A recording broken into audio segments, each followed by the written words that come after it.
Good morning, and a special shout out to any night owls watching at whatever ungodly hour. I'm Charles Simonson, intern at ABC Financial Advisors, here thanks to my mentor Linda to talk to you about financial planning. You might be wondering, why should I care about financial planning? Welcome to adulthood.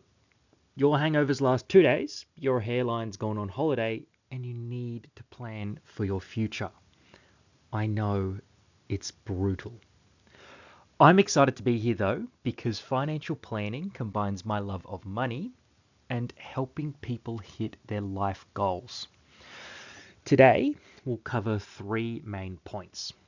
How has this industry evolved? What economic and market knowledge you'll need? And four key macro indicators that guide every piece of advice. So, let's dive in with the evolution of financial planning. Rewind to the 1980s. Australia's financial planning industry was just emerging.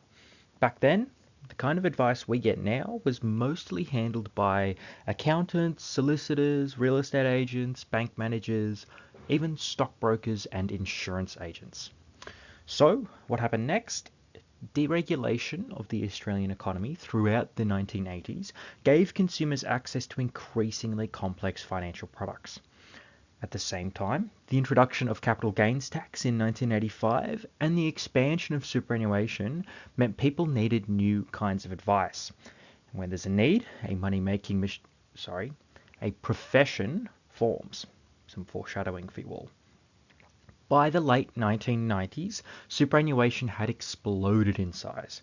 Retail investment products were booming, and advice was starting to pivot away from one-off product sales towards full-scale planning.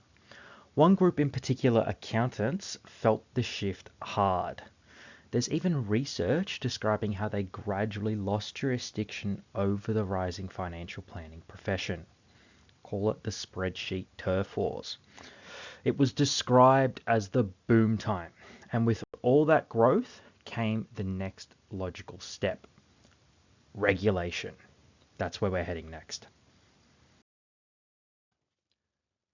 That regulation was instigated in 2019 by the Royal Commission into Misconduct in the Banking, Superannuation and Financial Services Industry, better known as the Hayne Royal Commission. Advisors were infamously charging fees for no service. Clients were being steered into products with heavy profit incentives for advisors, and most major banks were in on it. Public trust collapse. Just have a read of the slide.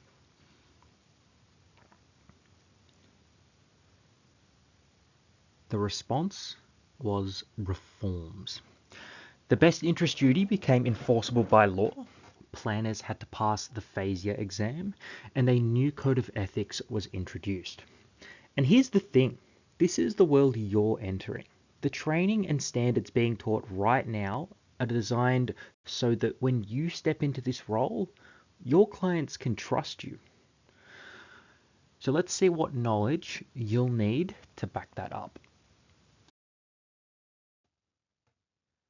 It all starts with the larger economic environment. You can't expect to provide good advice without a solid understanding of financial markets. Now, you don't have to be Michael Burry from The Big Short, but you do need to know how assets perform under varying conditions and how to align them with the client's goals. Then there's policy. When the Reserve Bank changes the cash rate or the government hands down a new budget, that directly impacts how much your clients can borrow, invest, or save. The final point is ethics. It underpins everything. And the FASEA Code of Ethics is central to the advice you would provide. Now, I can't explain all the economic fundamentals here, but if you want to keep learning, check out creators like Kyla Scanlon on TikTok or Economics Explained on YouTube. This is the foundational stuff, but to put it in action, you'll need technical and people skills. Let's start with the technical. You'll build retirement plans, develop superannuation recontribution strategies, and build Excel models tracking a range of assets. These skills develop through study and experience, however, they're not much use if you can't explain it to a client. This is where people skills are essential. Listening carefully, communicating clearly, and ensuring you understand the client's needs are all super important. You'll work with people from all walks of life. Some overwhelmed by money, some overconfident. And you'll need to meet them where they're at. Your technical and people skills work together in building credibility so that when you speak, the client wants to listen. Let's shift gears now and explore 4 macroeconomic indicators planners watch constantly. Interest rates to begin with. When the RBA changes the cash rate, banks follow suit. Often, clients first realize it in their mortgage repayments. You're expected to track these, to advise on refinancing, property investment timing, or locking in a fixed rate. Next is inflation, measured by the Consumer Price Index. Governments target stability, but the CPI often rises, eroding your client's purchasing power over time. Two closely linked indicators. A cash rate rise can cool inflation, but squeeze clients' monthly household budgets. Understanding this dynamic is key for balanced advice. Now to unemployment. This rising can destroy consumer confidence and slash spending. It can delay first home buyers or derail debt reducing plans. Therefore, you could include emergency buffers or adjust cash flow plans as unemployment spikes. And lastly, the housing market. For most Aussies, it's their biggest asset. Booms can encourage more spending as clients feel richer.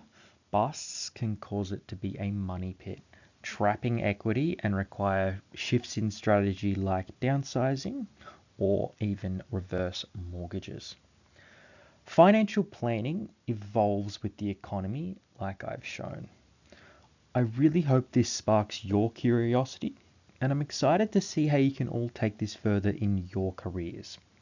Thank you.